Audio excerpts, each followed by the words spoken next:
নিউজের মুখোমুখি অনুষ্ঠানে আপনাদের সকলকে স্বাগত। আমি শ্রীপর্ণা রয়েছে আপনাদের সঙ্গে এবং আমার সঙ্গে রয়েছেন মলয় পিট, শান্তিনিকেতনের মেডিকেল কলেজ অ্যান্ড হসপিটালের প্রেসিডেন্ট। মলয়দা, আপনাকে স্বাগত হাই নিউজে। হাই নিউজ আমি স্বাগত জানাই, নমস্কার। 2021 সাল থেকে শান্তিনিকেতন মেডিকেল কলেজ অ্যান্ড হসপিটালে এবং আজকে 2025 সাল, এতগুলো বছর এই হসপিটালের দায়িত্বে আপনি রয়েছেন। কি মনে হচ্ছে কতটা টার্গেট পূরণ হলো? শুরু করেছি, টার্গেট বা ভিশন একটা অন্য জায়গায় আছে। মেডিকেল কলেজ শুরু হয়েছে, হসপিটাল চলছে। এই মুহূর্তে 1100 বেডের হসপিটাল আমরা শুরু করতে পেরেছি। মেডিকেল কলেজের 4th ব্যাচ পর্যন্ত ছেলেমেয়েরা পড়ছে। আমি আশা রাখছি রাজ্য সরকারের সহযোগিতায় আমরা খুব তাড়াতাড়ির মধ্যে পিজি করতে পারব এবং আমার চিন্তাভাবনা হচ্ছে টেলিমেডিসিন, টেলিপ্যাথোলজি, টেলি আইসিইউ, টেলিরেডিওলজি এবং এআইকে কাজে লাগিয়ে হেলথ সেক্টরের ডেভেলপমেন্ট। আর এই হেলথ সেক্টরের ডেভেলপমেন্ট করতে হলে, এগুলিকে কাজে লাগাতে হলে এর প্রপার এডুকেশনের দরকার আছে। তাই আমরা আমাদের পিজি স্টার্ট হয়ে গেলেই আমাদের যে সমস্ত ডাক্তারবাবুরা আছেন তেনাদের সঙ্গে নিয়ে ওয়ার্ল্ডের যে সমস্ত ডাক্তারবাবু, ইঞ্জিনিয়ার যেনারা হেলথ সেক্টরের উপর কাজ করতে চাইছেন তেনাদের নিয়ে এই টেলি সিস্টেম এবং এআইকে ইকুইভ্যালেন্ট টু পিজি কোর্সে কিভাবে আনা যায় সেই জন্যে ওনাদের সিলেবাস তৈরির খসড়া তৈরি করতে বলব। এবং আপনারা সকলেই জানেন এই সিলেবাস তৈরি হলে আমাদের যে ভারতবর্ষের কাউন্সিল রয়েছে, অর্থাৎ স্বাস্থ্য বিষয়ক যে কাউন্সিল, সেখানে নো অবজেকশন নিয়ে আমাদের ইউজিসির পারমিশন হয়ে গেলে এই কোর্সগুলি পিজি ইকুইভ্যালেন্ট করা যাবে, এই ভাবনা আমাদের আছে। শুধু তো এই রাজ্য তো বটেই, পাশাপাশি ত্রিপুরাতেও কিন্তু আপনাদের মেডিকেল কলেজ রয়েছে, মেডিকেল কলেজ এবং হসপিটাল রয়েছে। তো দুটো রাজ্যেই আপনি সমান তালে কাজ করে যাচ্ছেন, কতটা ডিফিকাল্ট মনে হয় মাঝে মাঝে? দেখুন, আমরা কাজ করি সোশ্যাল ডেভেলপমেন্টের, এরপরে মোটিভেশনের জায়গায় অসুবিধা হলে সেটা একটু অসুবিধা হয়।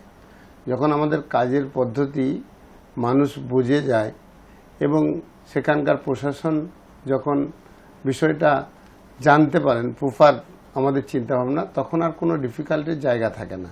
সেই কারণে দুটো জায়গায় কাজ করতে গিয়েই আমার কাছে কোনো কঠিন বলে কিছু মনে হয়নি। আপনি যখন প্রশাসনকে নিয়ে বললেন, তাহলে এই প্রশ্নটাও করি যে এ রাজ্য এবং ত্রিপুরা এই দু জায়গাতেই আপনারা যেরকম কাজ করে চলেছেন, সেখানে সরকারিভাবে সহায়তা ঠিক কতটা আপনারা পাচ্ছেন? কিভাবে সরকারের সাহায্যে, কতটা সাহায্যে আপনি কাজটাকে এগিয়ে নিয়ে যেতে পারছেন? সরকারের যেটা মোটো, মানুষ কি করে ভালো থাকবে, ডেভেলপমেন্ট কি করে হবে, যেহেতু আমরা ডেভেলপমেন্টের কাজটাই করি, অতএব প্রতিটি গভর্নমেন্টই আমাদের কাজে অ্যাকসেপ্ট করেন।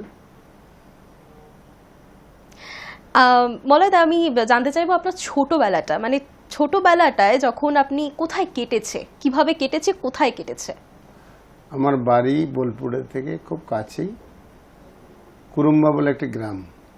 এটা খুব মানে পিছিয়ে পড়া জায়গায়, পিছিয়ে পড়া গ্রাম। আমি উচ্চ মাধ্যমিক পরীক্ষা দিয়ে তারপরে আমাদের গ্রামে কারেন্ট এসছে। আমাদের বাড়ি থেকে বাস স্ট্যান্ডের দূরত্ব 3 কিলোমিটার এবং সেটা কাঁচা রাস্তা ছিল। আর বাস স্ট্যান্ড যেখানে যেতাম সেটা একটা মানে খুব লোকাল রাস্তা। সেই আমলে 2-3টি বাস যাতায়াত করত।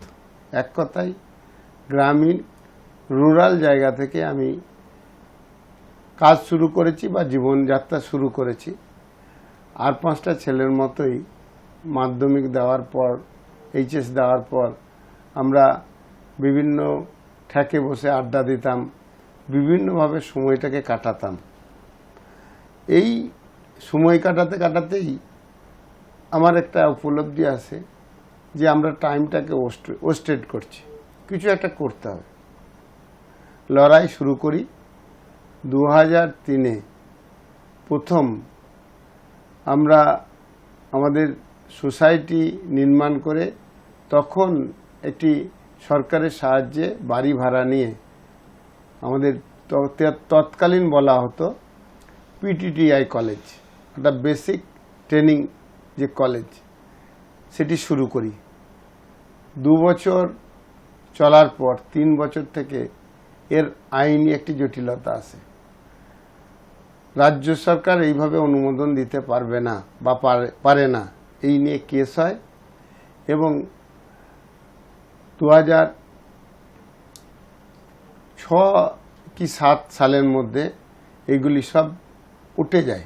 আইনি বিষয় নিয়ে একটা দীর্ঘ লড়াইয়ের পর যে অবৈধ, রাজ্য সরকার এগুলো অনুমোদন দিতে পারে না, সেন্ট্রাল গভর্নমেন্টের একটি সংস্থা অনুমোদন দেবে। দীর্ঘ আইনি লড়াইয়ের পর এবং আমাদের এই ব্যাপারে এফোর্ট দেওয়ার পর আমরা যখন হেরে যাই, রাজ্য সরকার যখন হেরে যায়, আমরা নতুন করে ফর্ম ফিল আপ করি যাতে করে ইনস্টিটিউটটিকে আবার চালাতে পারি এনসিটির কাছে, এবং 2010-এ অনুমোদন পাই এবং আমরা এই কলেজটি পরিচালনা করি।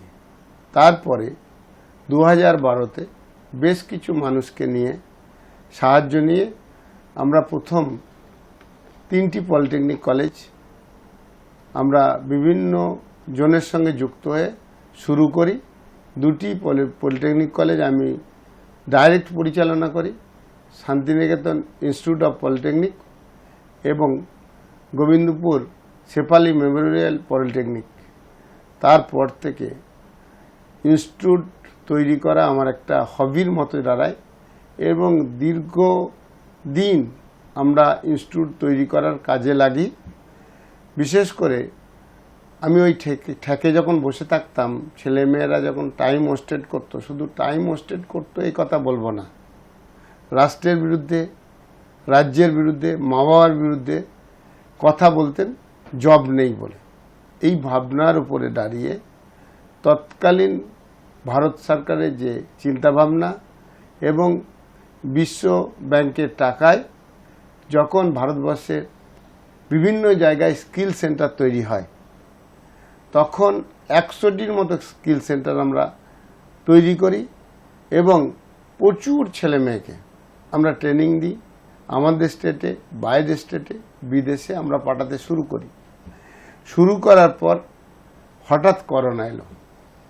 যখন করোনা এলো আমরা দিশেহারা, একদম সেন্টারগুলো সব বন্ধ হয়ে গেল। তাদের স্যালারি, ছেলেমেয়েরা বিভিন্ন জায়গায় পড়ছিল সেগুলো বন্ধ। সর্বোপরি বিভিন্ন জায়গায় আমরা যেগুলো ছেলেমেয়েদের জবে পাঠিয়েছিলাম, সেই জায়গাগুলো থেকে বিভিন্ন ধরনের সমস্যা, ফ্যাক্টরি তেনারা পেমেন্ট দেয় না, পয়সা দেয় না। বাবা মা বলে আমার ছেলেকে বাড়িতে ফিরিয়ে এনে দাও, সম্ভব হয় না। যে কী করে বাড়িতে ফিরিয়ে নিয়ে আসবো? তখন ট্রেন বাস চলে না, আমার উপরে প্রচণ্ডভাবে প্রেশার আছে। সেই সময় আমরা পরিচালনা করতাম বেশ কিছু আইটিআই, পলিটেকনিক, বিএড, ডিএড, এই সমস্ত কলেজগুলো। প্রতিটি কলেজ আমরা চালু রাখি এবং তখন গুগল মিটের মাধ্যমে আমরা আমাদের ইনডোরের মধ্যেই আমরা কাজ শুরু করি। বিভিন্ন ডেভেলপমেন্টের কাজ আমরা শুরু করি। শুরু করার সময় ম্যানেজমেন্টে আমরা ছিলাম, টিচাররা ছিল, স্টাফ ছিল, কিছু স্টুডেন্ট। আমরা ওখানে কোয়ারেন্টাইন সেন্টারের মতো নিজেরা করে নিয়ে আমাদের যথারীতি কাজ শুরু করি। সেই আমলে আমরা টেলিমেডিসিন শুরু করি। অল ওভার ইন্ডিয়া নয়, ওয়ার্ল্ডের বিভিন্ন জায়গায় যে সমস্ত বাঙালিরা আছে, অনেক বাঙালি তখন আমাদের কাছে থেকে ডাক্তার দেখাতেন এবং ওষুধ নিতেন। পরবর্তীকালে আমরা জব ফেয়ার শুরু করি গুগল মিটের মাধ্যমে। বিভিন্ন কোম্পানি আমাদের কাছ থেকে ছেলে নিত। এইভাবে পরিচিতিটা একটা অন্য লেভেলে বাড়ে। সেই সময় আমার মনে হয় হেলথ সেক্টরের ডেভেলপমেন্ট ছাড়া বাকি ডেভেলপমেন্টের কোনো দাম নেই। আমি চিন্তা ভাবনা করি হসপিটাল করব, সেই সময় একটা ছোট্ট হসপিটাল স্টার্ট করে আমি দেখলাম গ্রাম বাংলায় হসপিটাল পরিচালনা করতে বা হেলথ সেক্টরকে ডেভেলপমেন্ট করতে হলে হসপিটাল ছোট একটা করে এটা সম্ভব নয়। কারণ অধিকাংশ ডাক্তারবাবুই যেনারা প্র্যাকটিস করেন কলকাতা বেস বা শহর বেস, গ্রাম বাংলার ডাক্তারের যথেষ্ট অভাব আছে। আমার চিন্তা ভাবনা হলো মেডিকেল কলেজ করব। আমি কিছুই জানি না তখন, তার নবস, তার সিস্টেম, কলকাতা দিল্লি বিভিন্ন জায়গায় ছুটে বেড়াতে লাগলাম। তখন নবসে ছিল যে মেডিকেল কলেজ তৈরি করতে হলে মাস্ট নিজেদের হসপিটাল থাকতে হবে।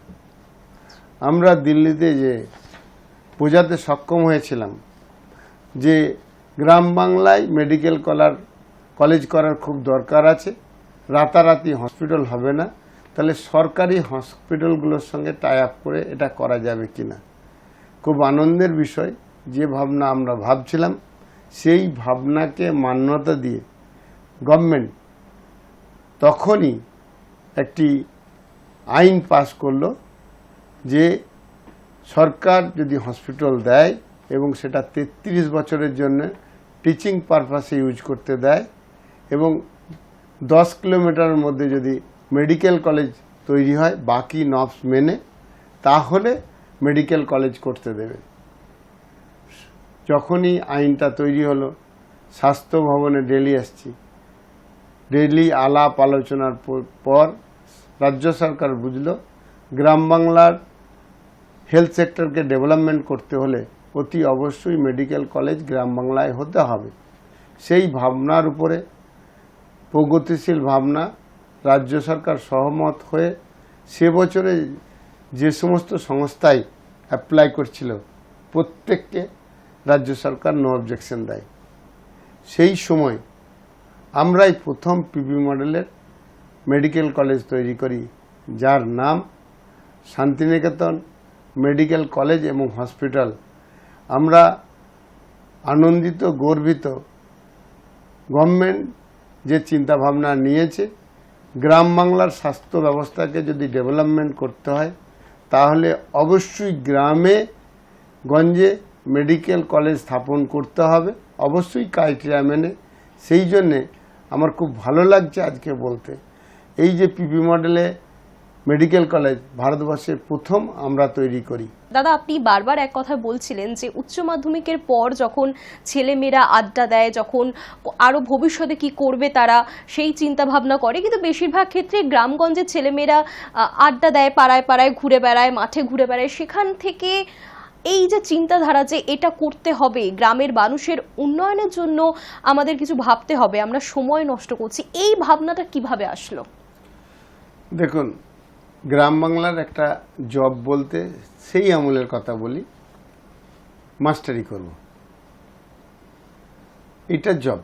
যদি আজকে ওয়ার্ল্ডের জবের জায়গায় হয় দেখেন, সেটা 0.1% বা 2% যে আমি শিক্ষকতা করব, বাকি সেক্টরটা গ্রাম বাংলার ছেলেমেয়েদের ধারণা থাকে না। এই কারণে আমি একটু বিতর্কিত কথা বলছি।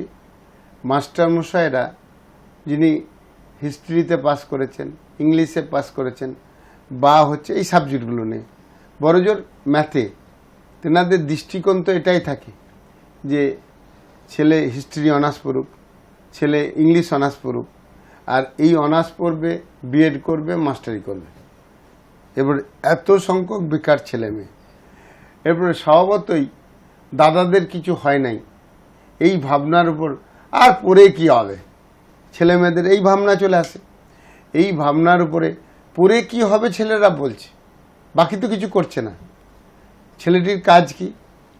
মাঠে যাব না, কারণ হচ্ছে আর এইরকম ভাবনা যে মাঠের কাজটা হচ্ছে শরীর নষ্ট বলে আর কি। শরীর নষ্ট, শরীর বলতে তো আমরা কি বুঝি? আমার ত্বকটা একটু সাদা থাকবে আর হচ্ছে চুলটা একটু কালো মতো থাকবে, এটা রোদে গেলে এটা তো নষ্ট হয়। যদি শরীরে এগুলো কিছু নয় বলে আমি ব্যক্তিগতভাবে মনে করি, পরে প্রসঙ্গে এটা আসি, শরীর নষ্ট, তাহলে আমি মাঠে যাব না। মাঠে যাব না, কাজ করার ক্ষেত্র নাই, তাহলে 5 জনাতে মেরে গুলতানি মারব, এটাই কাজ। এবার এই জায়গায় দাঁড়িয়ে তখন আমার মনে হয়েছিল এই ছেলে মেয়েদের যদি একটু স্কিল করে দেওয়া হয় তাহলে এরা বিভিন্ন জায়গায় জব করবে।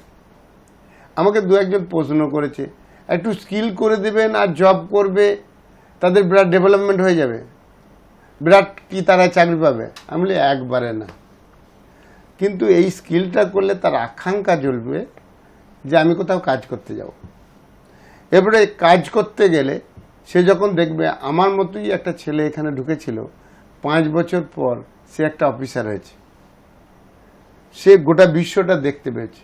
কোনো একটা উদ্যোগপতি তাকে হয়তো কম স্যালারি দিচ্ছিল, কিন্তু সে গোটা বিশ্ব থেকে অন্য কোনো কোম্পানিতে চলে যেতে পারবে, অর্থাৎ পৃথিবীটা সে দেখতে পাবে।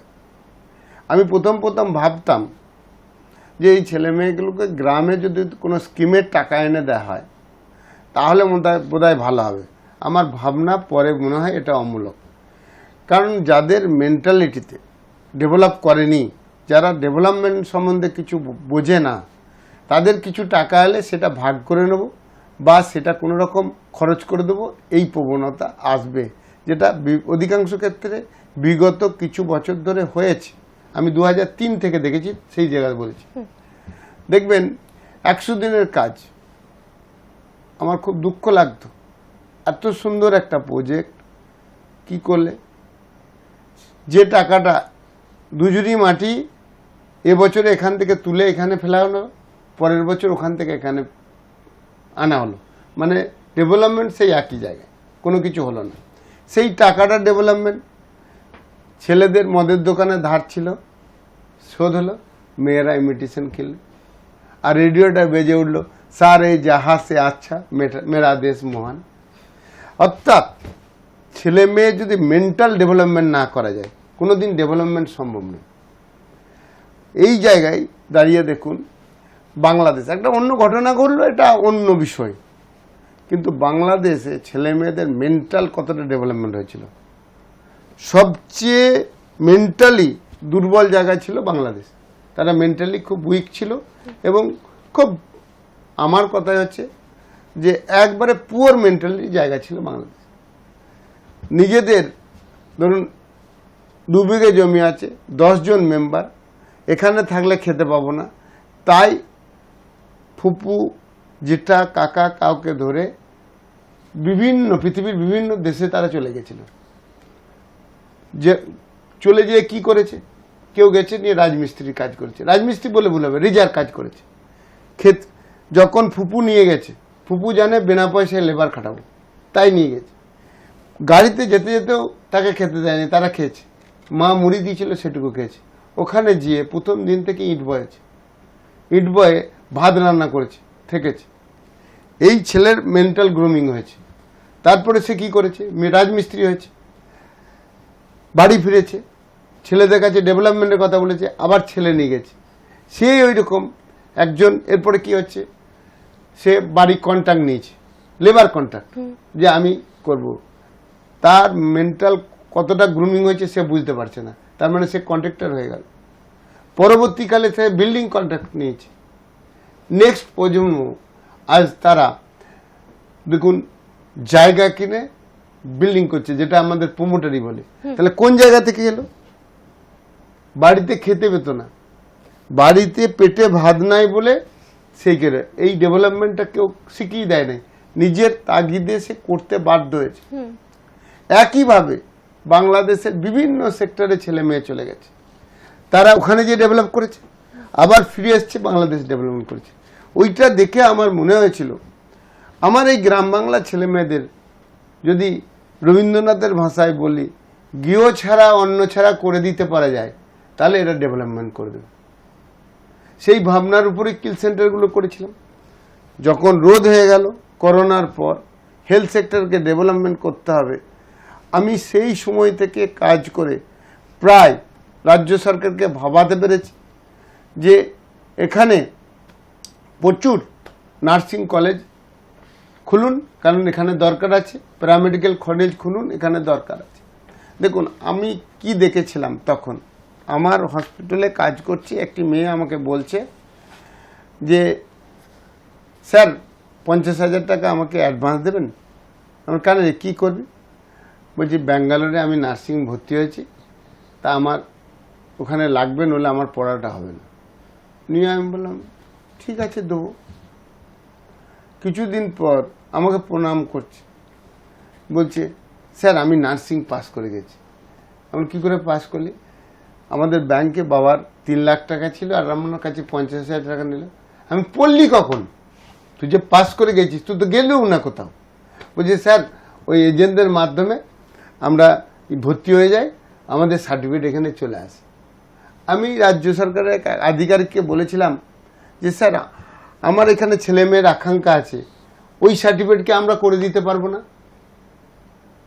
তিনি বলছিলেন নবস।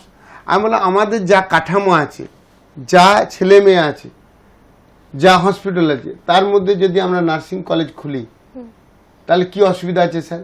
ওই সার্টিফিকেট যে কোনো দিন ওখানে গেল না, ওখানে টাকাটা দিয়ে এলো, সার্টিফিকেটটা পেলো, তাহলে আমার যাই পরিকাঠামো আছে 3 বছর পর তো ডেভেলপমেন্ট করে যাবে।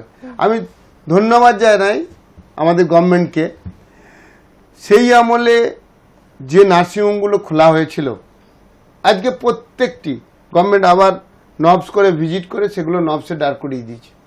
প্রত্যেক জায়গায় ভালো নার্সিং কলেজ তৈরি হয়ে গেছে। একইভাবে মেডিকেল কলেজ গ্রাম বাংলায় তৈরি হচ্ছে। এটাকে কোয়ালিটি মেনটেন, ওটা তো গভর্নমেন্টের হাতে, যে আপনি 1 বছরের মধ্যে কোয়ালিটি মেনটেন করুন, নইলে চলতে দেবো না। কিন্তু এইটা যদি প্রথম থেকে রিজিট হয় কোনোদিনই তৈরি হবে না।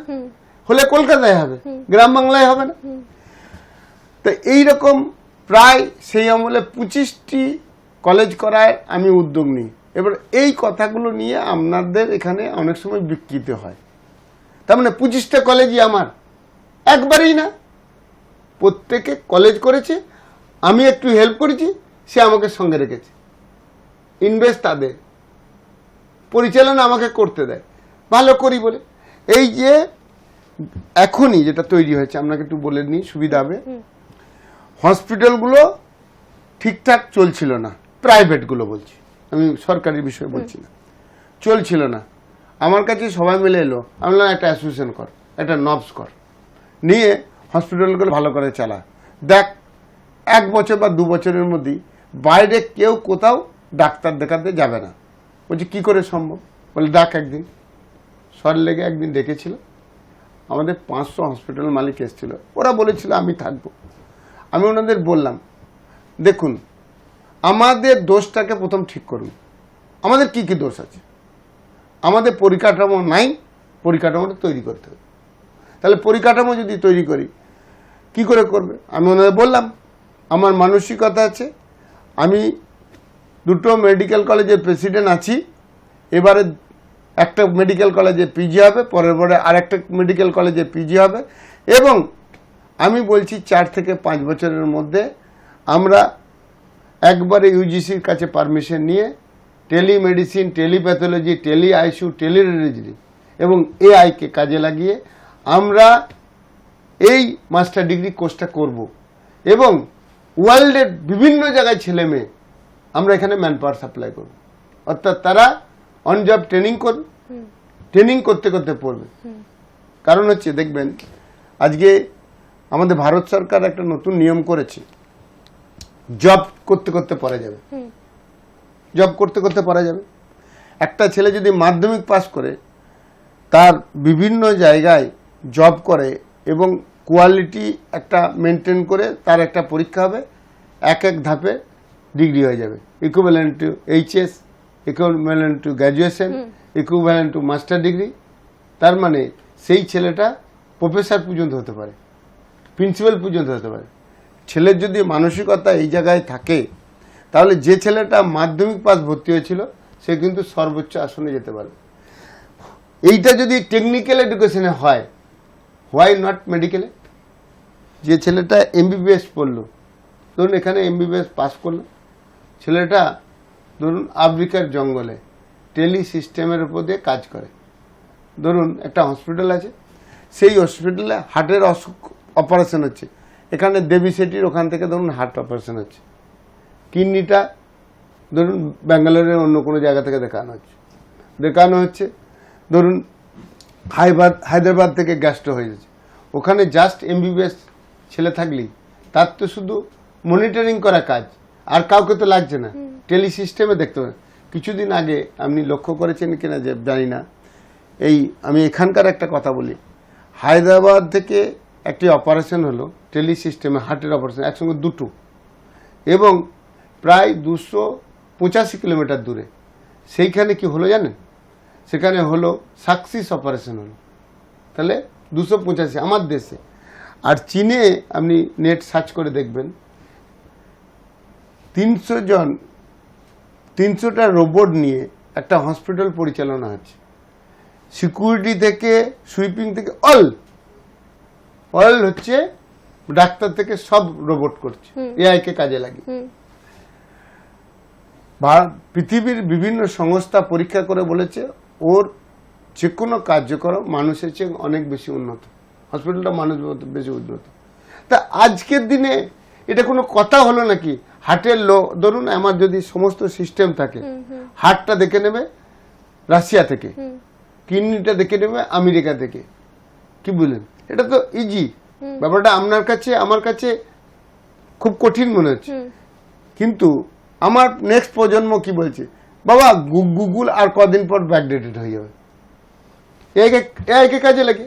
তাহলে আমরা এটা পারবো না কেন? আমি ওদের সঙ্গে বসছিলাম, আমি আপনাকে বলছি আমরা অ্যাসোসিয়েশন ফর্ম করেছি, all Bengal private nursing home and hospital honours association.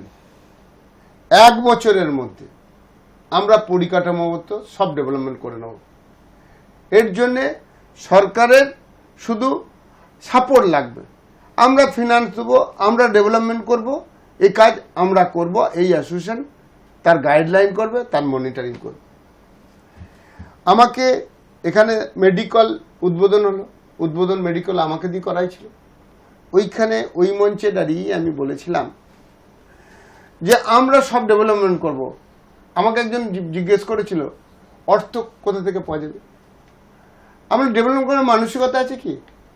আজকে তো ফিনান্স দেওয়ার প্রচুর লোক আছে, প্রথম আছে ব্যাংক আছে, বেসরকারি সংস্থা আছে, না যদি পারা যায় পার্টনার হওয়ার জন্য বহুজন উদ্যোগপতি আছে। আমার ভিশন থাকতে হবে, আমি ভালো কাজ করব, আমি নির্দিষ্টভাবে পয়সা রোজগার করব, যেনারা ফিনান্স করছে তাদের পয়সাটা ফেরত দেবো। হেলথ সেক্টরে পয়সা ফেরত দেওয়া যাবে না, এটা হতে পারে না। তাহলে বলুন স্যার, আপনার যে এই জার্নিটা, এই জার্নির পেছনে অনেক সময় বলা হয় যে পুরুষের একটা সফলতা, সেই সফলতার পেছনে নাকি নারীর ভূমিকাও থাকে। আপনার জীবনেও কি এরকম কোনো নারীর ভূমিকা রয়েছে? খুব বিতর্কিত কথা, এ বলা খুব বিপদ। একটা জিনিস আপনাদের বলি, আমার সবচেয়ে প্রিয় হচ্ছে আমার মেয়ে। সে পড়াশোনা করছে, জাস্ট 8-এ পড়ছে। আমি তাকে এন্টারপ্রেনার হিসেবে গড়তে চাইছি। দেখুন, মেয়েদের এন্টারপ্রেনার সবচেয়ে সফলতা বেশি হবে বলে আমি মনে করছি, কিন্তু আমি স্ত্রীকে বলেছিলাম, সে রাজি হয়নি, কিন্তু আমি আমার মেয়েকে এন্টারপ্রেনার করব। এন্টারপ্রেনার করতে গেলে 3টে জিনিস খুব দরকার। একটা হচ্ছে কি, ডিটারমিনেশন, সব কিছু ভাবনা চিন্তা করে ডিসিশন নিতে হবে, আমি এটা করব, এটা ফার্স্ট, যেটা আমার লাইফে আমি দেখে মনে, আমি কিন্তু ভাবি এটা করব, কি করে করব পরে আসে, প্রথমে এটা করব, জেদ, এবং সেটা আমার ক্ষমতা বুঝে আমাকে ভাবতে হবে, এবং সেটা রিজিড থাকতে হবে, কারণ বিভিন্ন বাধা আসবে, কিন্তু আমাকে একটা নির্দিষ্ট, এটাকে বলছে ডিটারমিনেশন। সবচেয়ে ডিটারমিনেশন আছে মেয়েদের, এটা ভগবান বা আল্লাহ প্রদত্ত। কেন জানেন? সবচেয়ে পৃথিবীর মধ্যে কঠিন কাজ হচ্ছে আমি বাচ্চা নেবো, এটা ভাবা। আজকে অনেক শিক্ষিত মহিলা ভাবছে আমি বাচ্চা নেব না, কারণ হচ্ছে এটা কঠিন কাজ বলে আমি পারবো না, তাই আমি সরে যাচ্ছি। পারবো ভাবনাটা আসে কেন? পারবো ভাবনাটা আসে এইখান থেকে। আমাদের গ্রাম বাংলার মেয়েদের ছোট্টবেলায় একটা পুতুল ধরিয়ে দেওয়া হয়েছে, একটা রান্নার জায়গা ধরিয়ে দেওয়া হয়েছে, এরপরে কাউন্সিলিং করা হচ্ছে, এটা তোমার ছেলে, এই করতে করতে মানে মেয়ে মানেই রান্নাবাটি, মেয়ে মানেই পুতুল খেলা। হ্যাঁ, এরপর হচ্ছে তার মাইন্ডে গ্রো করে যায় আমি বাচ্চা নেব। এইটা হচ্ছে মেন্টাল গ্রুমিং করানো হয় খুব সুকৌশলে। আর মেয়েদের ক্ষেত্রে কি হয়, কেন সে তারা পারে না, প্রথম দিন থেকে তুই মেয়ে পারবি না, বাবা মা কাকা কাকি, এরপর মেয়েরা সেই জন্য কিন্তু পিছিয়ে যাচ্ছে। দেখবেন আপনি লক্ষ্য করেছেন হয়তো, একটা হাতি ছোট্ট বড় একটা দড়ির উপর বাঁধা রয়েছে, আপনি ভাবেন না হাতিটা এমনি করে দিলে তো দড়িটা ছিটকে যাবে, তা সে করছে না কেন? এই মেয়েদের ক্ষেত্রে উপমা দিতে গিয়ে এইটাই অ্যাপ্রোপ্রিয়েট উত্তর। ওর মাথায় বসে গেছে, প্রথম যখন ছিটতে গেছিল পারে না, ছোট্টবেলায়, যেটা ছেঁড়া যাবে না, এই ছেঁড়া যাবে না এই ভাব নিয়ে সে কিন্তু চিরজীবন এত ক্ষমতা থাকা সত্ত্বেও ওখানে বাঁধা রইল। মহিলা একইভাবে বাঁধা আছে, না এটা তোমার করা যাবে না, এটা করতে যাবে না, এটা দেওয়া যাবে না, এখানে লস করবে, এই না না শুনতে শুনতে মেন্টালি সে পাজেল হয়ে গেছে এবং সেইটা তার কাছে এস্টাবলিশড হয়ে গেছে যে আমি পারবো না। যে নারী ভাবতে পারে আমি ছেলে নেব, আর হচ্ছে তারপরে কি লাগে, এটা প্রথম হচ্ছে ডিটারমিনেশন, এরপর লাগে ডেডিকেশন।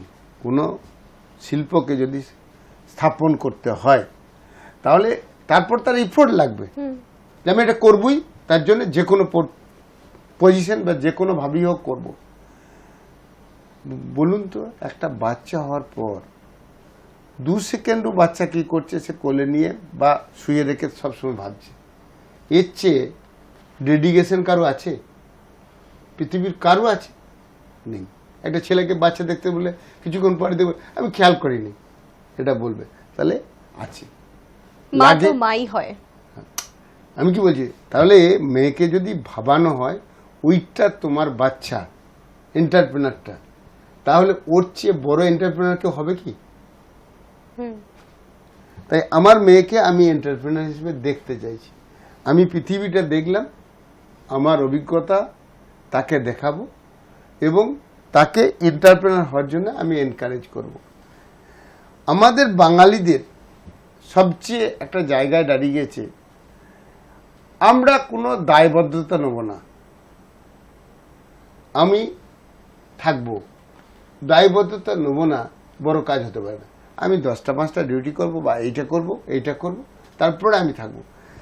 তার হয়তো চলে যাবে, সে হয়তো ডাক্তার হয়েছে, ইঞ্জিনিয়ার হয়েছে, আমি তেনাদের উদ্দেশ্যে করজোরে আবেদন করব, ভাবুন তো একটা ডাক্তার হলে কতজন প্রত্যাশা করছে, আমার কাকার ছেলে ডাক্তার কি মামার ছেলে ডাক্তার, তুমি সব দায়ভার মানে ছন্ন করে তুমি একটা জায়গায় সেটেল হলে জব করব বলে, বা তুমি বিদেশে চলে গেলে, কেন তুমি পারলে না এন্টারপ্রেনার হিসেবে তাদের সঙ্গে নিয়ে কাজ করতে?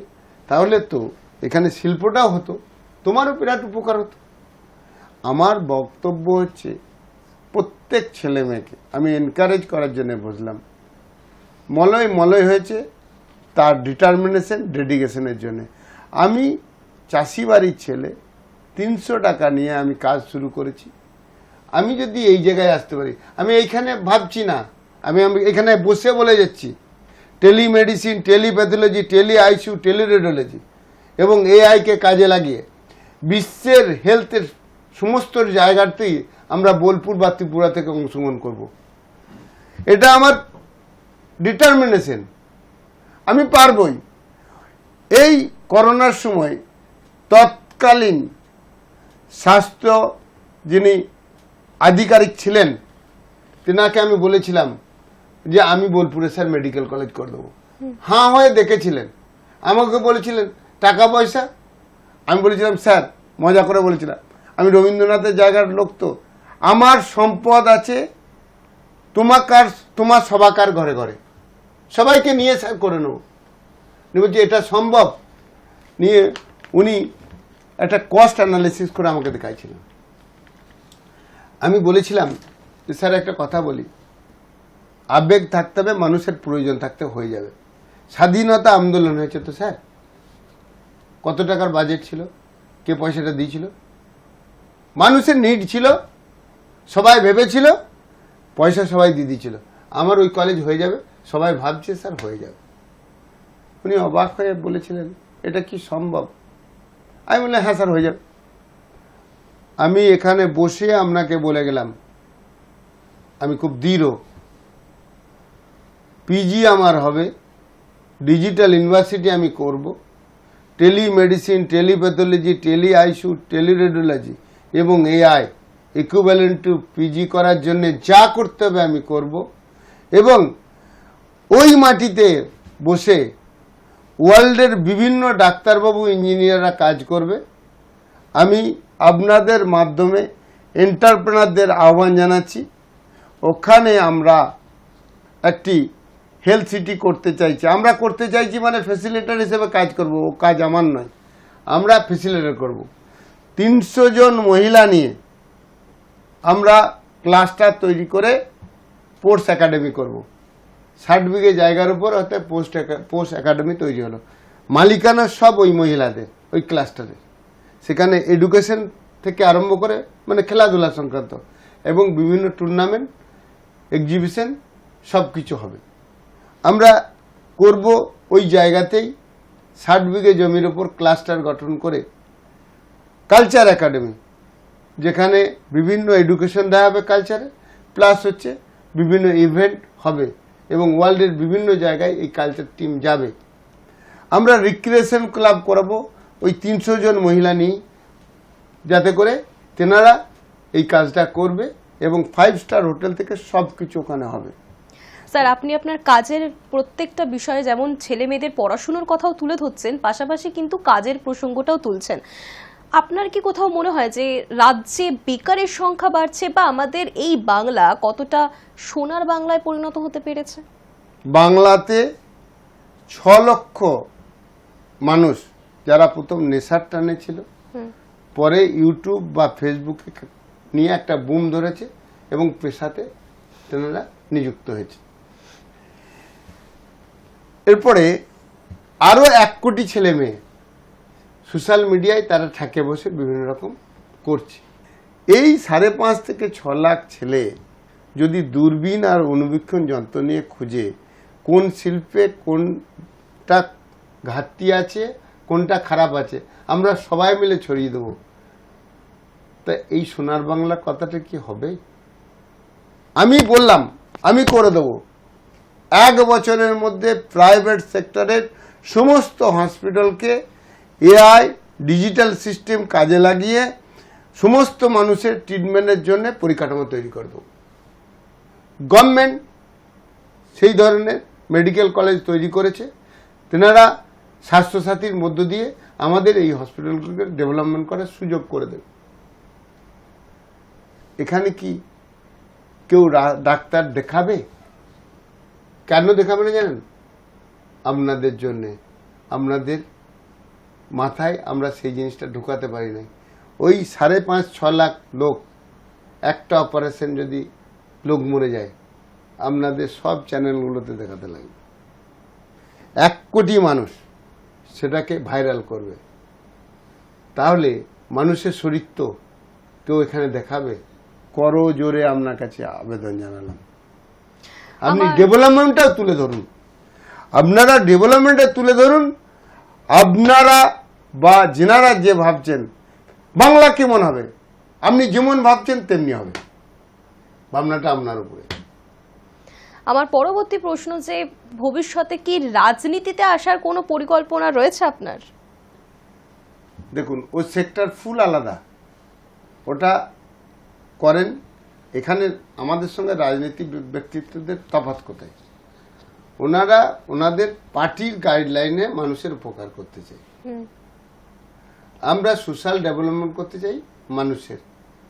তাহলে ওনাদের সঙ্গে বেসিক হচ্ছে ওই গাইডলাইনটা আমরা মানব না, যে মানুষ তার ডেভেলপমেন্টে আমরা ঝাঁপিয়ে পড়ব এবং ডেভেলপমেন্টের কাজ ওনাদের ফার্স্ট কাজ হচ্ছে পার্টিটা প্রথম থাকবে, তারপরে মানুষের ডেভেলপমেন্ট হবে।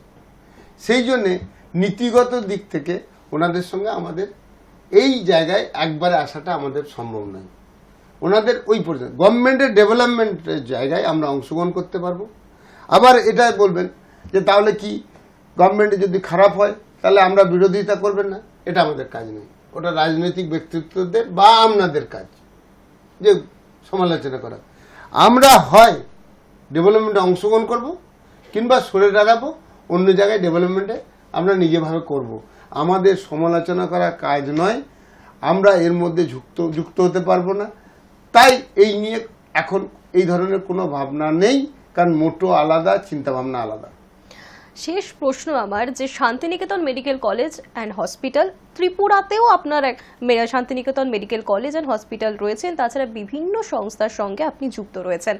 আগামী দিনে আপনি বললেন যে কিভাবে কাজ করবেন, পাশাপাশি কতটা মানে আপনি যখন সেই উচ্চ মাধ্যমিক দেওয়া, সেই বসে আড্ডা মারা সেই গ্রামের যে ছেলেটা, আর আজকে 2025 সাল, এতগুলো বছর আপনার যে এই জার্নিটা, এই যে লড়াইটা আপনি একা লড়েছেন, এবং ভবিষ্যতে আপনার পরিকল্পনা কি রয়েছে, বা আপনি সেই সময় যে টার্গেট আপনার ছিল যে আমি এই জায়গাটাতে দেখতে চাই, নিজেকে আজকে 2025 সালে এসে দাঁড়িয়েই মনে হচ্ছে যে আমি সেই জায়গাটা ফুলফিল করতে পেরেছি, নাকি এখনো টার্গেট অনেক বাকি রয়েছে? আমি শুরু করতে পেরেছি, এখনো টার্গেটে কোনো জায়গায় কি আসতে পারিনি। একা নয়, আমরা এই পরিবেশটা আমরা জায়গায় আনতে পেরেছি, এবার আমরা সকলে আনতে হবে। এই ভাবনার উপরেই আমার ভাবনা হচ্ছে পজিটিভ ভাইব তৈরি করতে পারবে, এবং শিল্পে বা বিভিন্ন যে পরিষেবাগুলো আছে এগুলো কতটা ডেভেলপ করেছে সেই স্টোরিগুলো আমি এই ফেসবুক বা ইউটিউব বা দিয়ে করার জন্যে উৎসাহিত করব। শিল্পপতিদের বলবো যে এরা আপনার শিল্পের সঙ্গে জড়িত, ভাবুন 10% টাকা এদের পেছনে খরচ করুন। আজকে যদি হোটেল মালিকরা, যদি নার্সিংহোম মালিকরা, যদি বেসরকারি এডুকেশনের যারা পরিচালনা করে তেনারা 10% টাকা ব্যয় করে, তাহলে এই 5.5 লাখ ছেলে মেয়ে তারা অনেক বেশি পয়সা উপার্জন করতে পারে। যে ছেলে মেয়েটি ঠেকে বসে নেগেটিভ করছে, জানেন কদিন আগে একটি মেয়ে এসে আমাকে বলছে, স্যার আপনার এখানে পড়াশোনা করতাম, প্রণাম করলো, আমি বহু কষ্ট করে পয়সা জোগাড় করে এসেছি, সুন্দরবনে এদিকে বাড়ি, আমি MA পাস করেছি, বিএড করেছি, 1,500 টাকার জন্যে মাসে আমি নিজেকে মেনটেন করতে পারছি। এই ছেলে মেয়েদের কথা ভেবে, এই 1 কোটি ছেলে মেয়ে 10% টাকা যদি ব্যয় করে, তাহলে শিল্পটা প্রমোট করবে, বিভিন্ন যে সার্ভিস সেক্টরকে প্রমোট করবে। সেইটাই আপনাদের মতো চ্যানেলকে ধরে আমরা দেখাবো, এবং বাচ্চা সে দেখবে পৃথিবীটা কত সুন্দর, সারাক্ষণ সে দেখবে। আমাকে একজন বলেছিল, তাহলে তোমাদের এই যে প্রোগ্রাম তার মধ্যে রাজনীতি রাখবে না, বা যদি কোথাও কিছু খারাপ হয় সেটা রাখবে না? বলেন না, আমাদের পৃথিবীটা কত সুন্দর ছোট্ট বাচ্চা থেকে 13 বছরে দেখার জন্য। সে পৃথিবীতে এসে সবসময় দেখছে পৃথিবীটা কত খারাপ, কারণ সে সবসময় খারাপ শুনছে, মা বাবার কাছে খারাপ শুনছে। 10 বছরের মধ্যে মনে হচ্ছে পৃথিবীটা হচ্ছে সবচেয়ে খারাপ। সে মাকে বিশ্বাস করে না, বাবাকে বিশ্বাস করে না, নেগেটিভিটির মধ্যে কমায় চলে যাওয়ার মধ্যে চলে যাচ্ছে, তার দ্বারা কিছু হবে না। এই পরিবর্তনটা আনার কাজটা শুরু করতে যাচ্ছি, এই তো শুরুয়াত। তাহলে কাজ শুরুয়াত, আপনাদের সাথে নিতে চাইছি। সেই কারণেই কলকাতায় আসা। আমরা গ্রাম বাংলা থেকে ভাবছিলাম, এটা কলকাতা থেকে ভাবতে হবে। সেই ভাবনার স্বীকৃতি দিয়েছে ভারতবর্ষের যে ইন্ডিয়ান বুকস অব রেকর্ড, আমাদের একটা স্বীকৃতি দিয়েছে এই ভাবনাটা, এবং নথিভুক্ত করেছে তেনাদের ইয়েতে। আমি আশা করছি 1-2 মাসের মধ্যে এশিয়া বুক অফ রেকর্ডে লেখা যাবে, ওয়ার্ল্ড বুক অফ রেকর্ডে আমরা লিখতে পারবো, এবং আপনাদের সহযোগিতায় এআইকে কাজে লাগিয়ে ভারতের সংস্কৃতি কত ভালো এটা প্রমাণ করতে পারবো। আজকে কিসের দরকার আপনার এইসব চ্যানেলে এইসব লোক বসানো? আমি আপনাকে বলি, কিসের দরকার গান নাচ? যদি আপনি এখানে চলে যান, একটি বাচ্চাকে খাওয়াচ্ছে মা, তার নিজের খাবার নাই, বাচ্চাটাকে খাইয়ে নিজের জল খেয়ে শুয়ে পড়ছে। এর চেয়ে বড় স্টোরি কিছু হতে পারে? এই স্টোরিটা দেখান।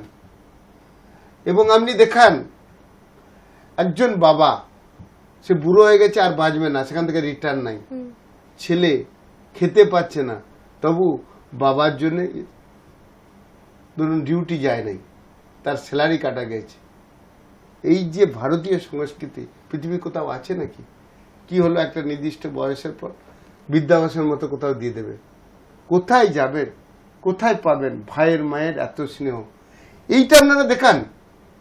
যদি দেখা যায় বাংলা তারা বুঝতে পারছে না, একে কাজে লাগান, সেই ভাষায় সেটাকে ট্রান্সফার করুন। দেখুন, এর চেয়ে ভিউয়ার্স পৃথিবীর কোনো চ্যানেল হতে পারে না। আমি আপনাকে একটা উদাহরণ দিই। মায়াপুরে দেখবেন কাতারে মানুষ আসছে, আপনি কি বলবেন? নদীর গাওয়া। ওটা যখন হয় নাই কি নদীর গাওয়া? তো কেন এসছে? ওই মানুষরা জানে আর কিছু বছর পর সরকার বা আমার ছেলে মেয়ে কোন এক জায়গায় পুড়ে দেবে, কৃত্রিম লাইফ কিছু খেতে দেবে, থাকবে যে আমি মারা যাবো, তার চেয়ে আমি বেরিয়ে চলে আসি। আমাকে যেখানে মানবিকতা আছে, তাহলে ওরা কজন বেরিয়ে আসবে, কজন মায়াপুর সৃষ্টি করতে পারবে? তাহলে ঘরে বসে ছেলেকে এই মানসিকতার একটা দেখিয়ে তাকে মানুষ করতে পারবে। আমরা প্রমাণ করে দিতে পারবো ভারতীয় সংস্কৃতি, ভারতের হেরিটেজ সবচেয়ে পৃথিবীর বৃহত্তম। এই কাজে আপনাদের সঙ্গে পেতে চাইছি, আমরা করে দিতে পারবো নিশ্চিত। একদমই স্যার পারবেন। সেই উচ্চ মাধ্যমিক দেওয়ার পর সেই গ্রামের যে ছেলেটা, তার মনে আশা ছিল, তার দৃঢ় বিশ্বাস ছিল যে সে পারবে এবং সে আজকে পেরেছে এবং আগামী দিনে আরও পারবে। ধন্যবাদ আপনাকে মলয়দা এখানে আমাদের সঙ্গে সময় দেওয়ার জন্য। মুখোমুখি এখনকার মতো এই পর্যন্তই।